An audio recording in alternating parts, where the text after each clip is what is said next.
এই গৰু বিহুৰ কাৰ্যৰ উপলক্ষে গৰুক মাহ হালধি তেল সানি প্ৰথমতে লোৱা হয়।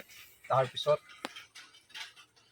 মানে এই মাহ হালধি সানাৰ পিছতে গৰুক পানীৰে উৰুলি ঢলি দি নোওৱা হয়। সৰুজনী তীৰত গৈ পূৰ্বতে বিহিত কৰি থৈ গৈছিল লাও বেঙেনা থেকেৰা হালধি ইত্যাদি। এইসকলৰ গুণাগুণ হ'ল গৈ কি বেঙেনা আৰু হালধি হ'ল তেজৰ শক্তিদায়ক। তাৰপিছতে আহিল আপোনাৰ থেকেৰা বছৰেকত বিশেষকৈ পশুধনসকলে টেঙা খাবলৈ প্ৰায় নোৱাৰেই, গতিকে টেঙা খুওৱা যায় আৰু সেইমতে বেঙেনাও খুওৱা হয় ইত্যাদি। এনেকৈ আমাৰ পিঠা পনা বনাই একত্ৰিত কৰি খুৱাই দিয়ে। এই আমাৰ গৰু বিহু। কাইলৈ আছে আমাৰ মানুহৰ বিহু, গতিকে মানুহৰ গাটো সেই মাহ হালধিৰে সৈতে নিৰন্ধন কৰি গা পা তিয়াব আৰু এই জ্যেষ্ঠজনৰ কনিষ্ঠজনৰ প্ৰতি আন্তৰিক শ্ৰদ্ধা জনাই সেৱা ভক্তি জনাব। এয়ে আমাৰ বিহুৰ কাৰ্য ইত্যাদি। আৰু এইখিনি কিহৰ কাৰণে? আৰু এইখিনি হ'ল তাৰমানে ইয়াতে আছে দীঘলতি, মাখিলতি আৰু এই ভেটাই তিতা আচলতে পাতটো পিচি লৈ গৰুক খুৱাব লাগে। গৰুক খুৱালে তাৰমানে গৰুৰ কিছুমান ৰোগ নিবাৰণ হয়। যেনেকৈ মানুহে যে তিতা খায় সেইমতে গৰুকো তিতা খুৱাব লাগে। আৰু এই মাখিলতি বিধে এইটোৱে গুণাগুণ কৰে যে কি তেওঁলোকৰ গাত যেতিয়া মহ দাহ বেছিকৈ পৰে, এই মাখিলতিয়ে কোবোৱাৰ পিছত সেই মহ দাহটো অকণমান নিবাৰণ হয়। এইদৰেই আমাৰ নিবন্ধ ভাগ থৈ গৈছে। আৰু এই পঘাবিলাকত মানে ইয়াতে এটা বস্তু আছে, আমাৰ এইটো নপঘা বুলি কয়, বিহুৰ নপঘা। এই নপঘাত তাৰমানে ইয়াতে এবিধ দ্ৰব্য দিয়া আছে। সেই দ্ৰব্যভাগে হ'ল তাৰমানে তৰা গছৰ উদ্দেশ্যটোৱে হ'ল এইটো যে ব্ৰহ্মাই যেতিয়া তেওঁৰ উত্তৰি ভাগ মানে নাৰায়ণে উত্তৰি ভাগ থ'বলৈ কৈছিল, তেতিয়া এই ব্ৰহ্মাই নি তেওঁৰ উত্তৰি ভাগ নি এই তৰা গছত থৈছিল আৰু বছৰেকৰ মূৰত সেই তৰা পুনৰ আকৌ পিন্ধোৱা হয়। সেই নিবন্ধতে এই নপঘাখিনি আমাৰ বিহুত লগোৱা হয় ইত্যাদি। নমস্কাৰ বন্ধু বান্ধৱীসকল, সৰ্বপ্ৰথমে সকলোকে ৰঙালী বিহুৰ শুভেচ্ছা জনালোঁ। আজি এটা নতুন ভিডিঅ'লৈ স্বাগতম জনালোঁ। আমি কি ধৰণে ৰঙালী বিহুটো পালন কৰিলোঁ, কি নিয়ম নীতি কৰিলোঁ, তাৰে কিছু দৃশ্য দেখাবলৈ চেষ্টা কৰিলোঁ। ভুল হ'লে ক্ষমা কৰিব।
সেইটো পিছৰ ইয়াত দিয়ক।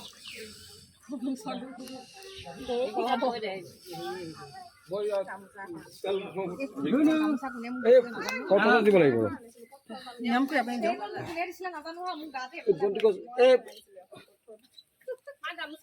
বন্তি গছ জ্বলাওকচোন।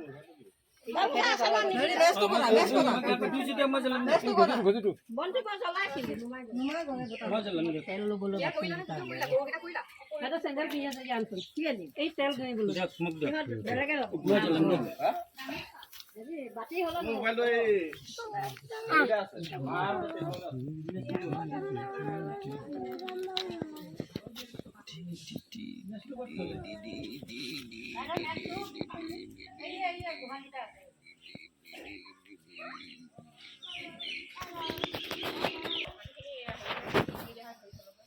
তাকে নকৈছে কিবা দেখা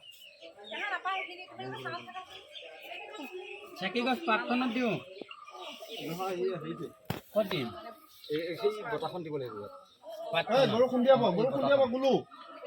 গুলু খুন্দিয়াব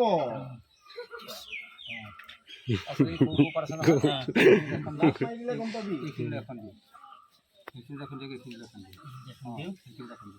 সেইফালে বন্তি কৰিছোঁ তাৰপিছতে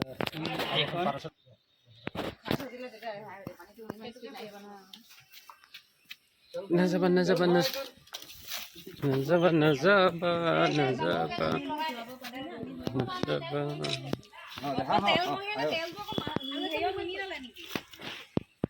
তেল মাহত নিমিলালে মহা নাই এই গাত অকণমান হাত কেইডাল ঘূৰি লওঁ ৰ'ব অকণমান এই গ'লগে এইকেইটা গ'লগে খেদিছে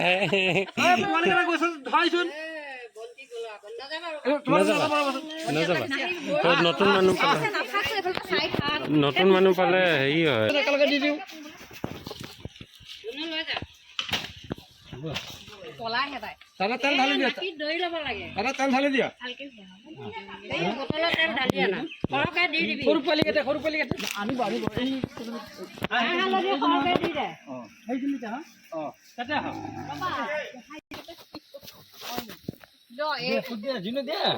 গৰু মাহ হালধি খানা সময় অকমান হেৰি আছে এই ভয় লগা আছে অকমান সেইকাৰণে খাব ভাল গুচিয়ে গ'লগৈ নহয় এইফালে আনক নোৱাৰিব বা ৰ'ব মহাই ধৰিব লাগিব পলাব চব দাগবিলাকত লগাই দিয়ক মা দিয়া নহ'ল নহয় এইটো হালধি মা দিয়া নহ'ল নহয় সিফালাটো দিব লাগিব প্ৰথমটো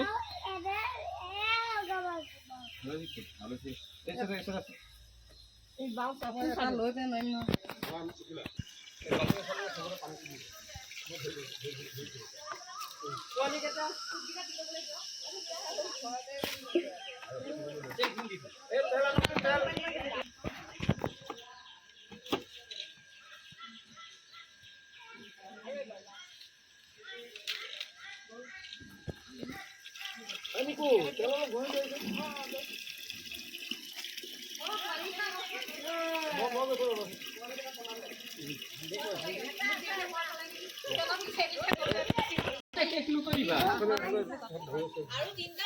আৰু আছে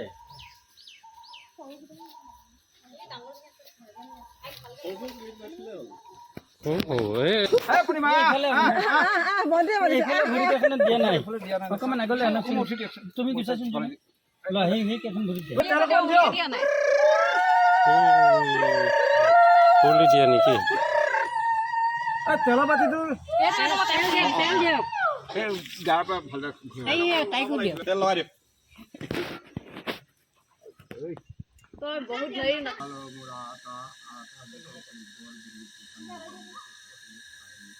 দুৰ্বৎসকলৰ আগত বিহু কাৰ্য আজি আটাৰ ফলৰে ভাবি খোৱা কুকুৰা বিষ্ণুৰ উদ্যোগ প্ৰদান কৰিছিল ব্ৰহ্মাক দায়িত্ব দিছিল যে দুৰ্বৎসৰ ধৰি সেইটো সময়ত আগবাঢ়িব আপুনি দুৰ্বৎসৰ হ'বলৈ আজ্ঞা কৰিছে হয় কিন্তু মই এইটোৱেই ভাবোঁ যে যদি কাম এটা কৰে যদি এইটোৱেই ভাবি যিটো দুৰ্বৎসৰ কোনোবাখিনি নিৰ্বাচন কৰি সমাজৰ পূজা ক্ষমা কৰি আগলৈ এইদৰে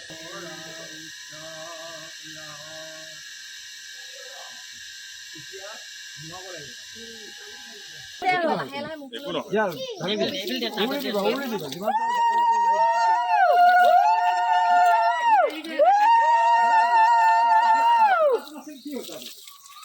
ভালকে একে পানী হেৰি হৈ যায় বুলিহে দৌৰাই বুলিহে এজনী এজনীকে দিয়াই ভাল আকৌ ভালদৰে দিবা ফোনটো ভালদৰে কৰিবা এনেই সঠিক নিশ্চয় অকণমান পিছলৈ যাগৈ পিছুৱাই চোলাটো দে চোলাটো টানা টানি নকৰি দিয়া চোলাটো দে চোলাটো দে এইটো অভিচোলা চোলাত ল'ব নালাগে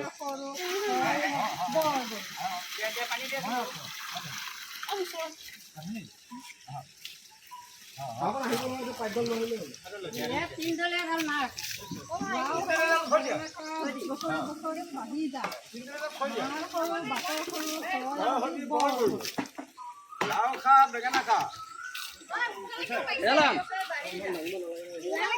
এই পানী আলাম এতিয়া এইজনী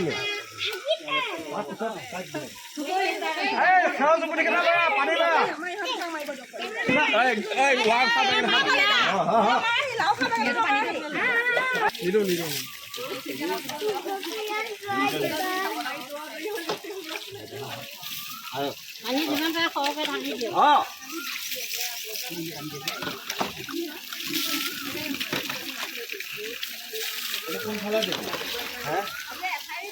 পানীখিনি আদি দে মই এইকেইটা লতাই দিব লাগিছিল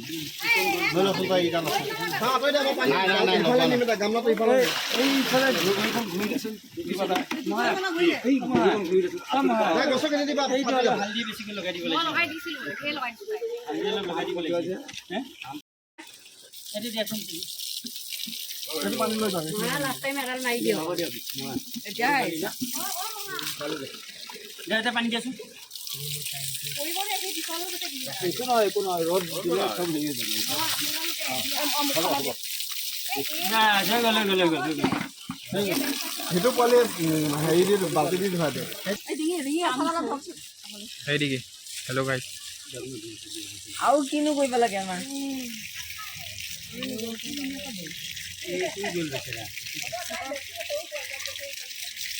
হ'ব দিয়ক মই হ'ব দিয়ক সৰু বাচ্চা না ভয় গা ধোৱা আছে আইজা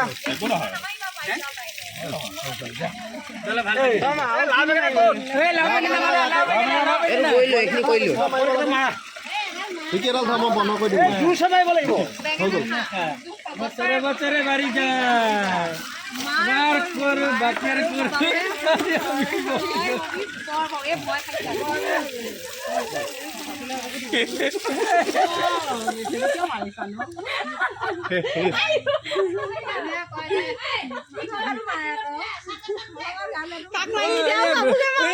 মাৰিব লাগিব নহয় তিনিজনীডাল থোৱা বাকী কেইডাল মাৰিবি গালত ধৰি লওঁ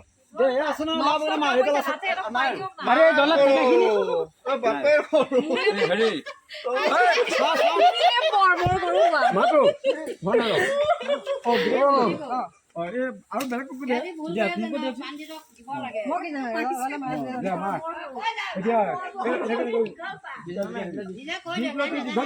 ভাঙি দিওঁ গৰু মাৰি থোৱা গোটেইডাল নামাৰিবা হা তিনিডাল চব দিয়া নাই আৰু নাই ন এডাল যি আছে এই এডাল আছে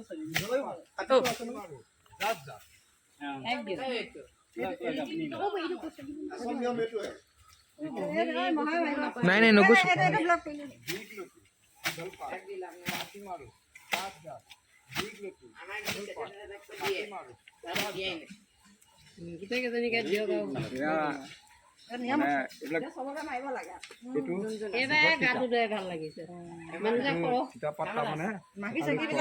বায়ে মাখিলতি দেখিলে বাৰ মাখিলতি দেখিলো আজি মোক কোৱা নাই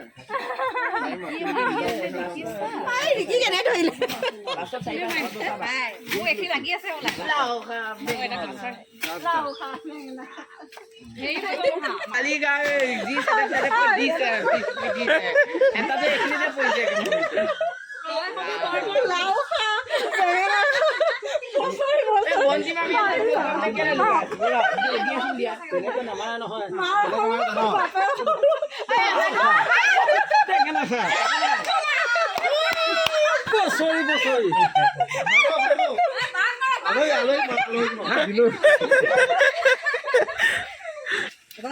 তিনিডাল কিয় থৈছে আগতে সেইটো নাই নাই সেইটো পিছত ক'ব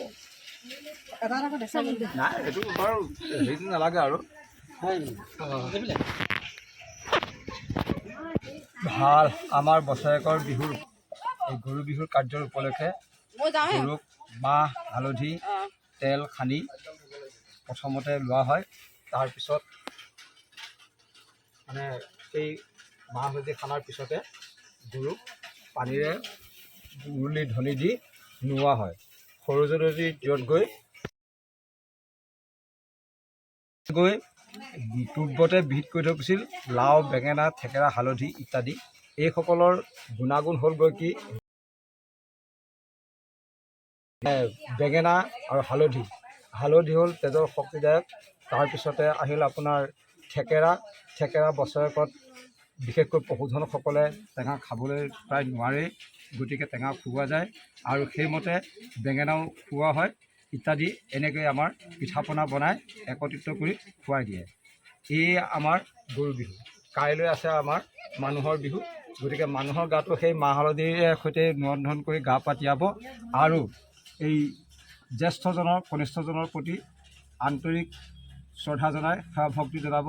এয়ে আমাৰ বিহুৰ কাৰ্য ইত্যাদি। আৰু এইখিনি কিহৰ কাৰণে? আৰু এইখিনি হ'ল তাৰমানে ইয়াতে আছে দীঘলতি, মাখিলতি আৰু এই ভেটাই তিতা আচলতে পাতটো পিচি লৈ গৰুক খুৱাব লাগে। গৰুক খুৱালে তাৰমানে গৰুৰ কিছুমান ৰোগ নিবাৰণ হয়। যেনেকৈ মানুহে যে তিতা খায় সেইমতে গৰুকো তিতা খুৱাব লাগে। আৰু এই মাখিলতিবিধে এইটোৱে গুণাগুণ কৰে যে কি তেওঁলোকৰ গাত যেতিয়া মহ দাহ বেছিকৈ পৰে এই মাখিলতিয়ে কোবোৱাৰ পিছত সেই মহ দাহটো অকণমান নিবাৰণ হয়। এইদৰেই আমাৰ নিবন্ধ ভাগ থৈ গৈছে। আৰু এই পঘাবিলাকত মানে ইয়াতে এটা বস্তু আছে, আমাৰ এইটো নপঘা বুলি কয়, বিহুৰ নপঘা। এই নপঘাত তাৰমানে ইয়াতে এবিধ দ্ৰব্য দিয়া আছে। সেই দ্ৰব্যভাগে হ'ল তাৰমানে তৰা গছৰ উদ্দেশ্যটোৱে হ'ল এইটো যে ব্ৰহ্মাই যেতিয়া তেওঁৰ উত্তৰী ভাগ মানে নাৰায়ণে উত্তৰী ভাগ থ'বলৈ কৈছিল, তেতিয়া এই ব্ৰহ্মাই নি তেওঁৰ উত্তৰী ভাগ নি এই তৰা গছত থৈছিল আৰু বছৰেকৰ মূৰত সেই তৰা পুনৰ আকৌ পিন্ধোৱা হয়। সেই নিবন্ধতে এই পঘাখিনি নপঘাখিনি আমাৰ বিহুত লগোৱা হয় ইত্যাদি। ইমান কান্দ ফটোখন উঠিবলৈ ইমান কান্দিব লাগে।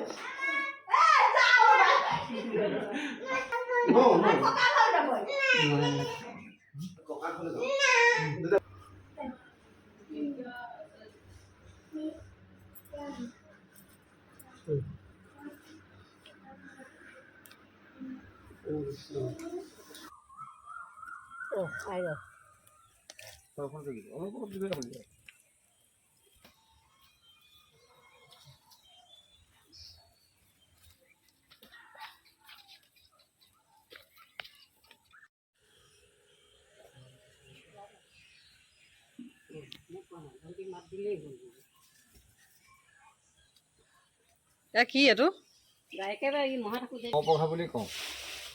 তাৰমানে নপঘা মানে নতুন পঘা। এই পঘাডাল তাৰমানে তিনিগুণীয়াকৈ বটি আমাৰ পশুকেইটাক লগোৱা হয়।